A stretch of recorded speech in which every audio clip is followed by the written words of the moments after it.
કૃષ્ણ લીલાનું શું મહત્વ છે અને આપ એમને કેવી રીતે એ લીલાઓ દ્વારા એમના જીવનની અંદર ભક્તિમાં આગળ વધી શકે તેના માટે આપ શું સમજાવશો?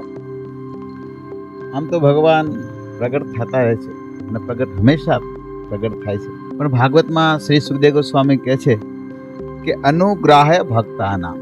ભગવાન પ્રગટ થાય ને અનુગ્રહ મતલબ બધા ઉપર કૃપા કરવા માટે ભગવાન થાય. અનુગ્રહ કરીને કૃપા કરીને ભગવાન માનુષમ દેહ આસિત. ભગવાન એક મનુષ્ય દેહ ધારણ કરે. એટલે ભગવાનને કે મનુષ્ય દેહ ધારણ કરવો ન પડે. તમે પ્રશ્ન એવો પૂછ્યો છે કે નવા લોકો માટે કેવી રીતના આ ભગવાનની લીલા એના જીવનમાં આવે, એ માટે આ એક સુખદેવ ગોસ્વામી આપણા જેવા માટે કે છે ભગવાને એક મનુષ્ય જન્મ એક ધારણ કર્યો છે. ભગવાન નોટ મનુષ્ય. ભગવાન મનુષ્ય નથી, આપણી જેવા નથી. આપણને એવું લાગે કે આપણા જેવું કોઈ છે ને આપણે એને રિલેટ કરી શકીએ. હાડ માંસનું પૂતળું આપણું છે, ભગવાનનું નહીં. ભગવાન તો સચ્ચિદાનંદ છે.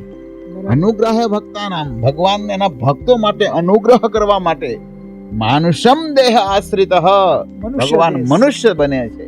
અને પછી મનુષ્ય બનીને શું કરે તો સુખદેવ ગોસ્વામી કહે છે ભજતે ત્રાદસી કીડાયમ.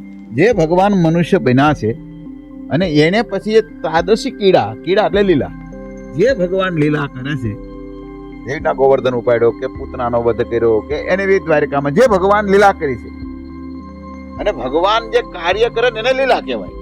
જેને ગીતામાં ભગવાન કહે છે મારા કાર્ય, એટલે ભગવાનના કાર્ય એટલે લીલા.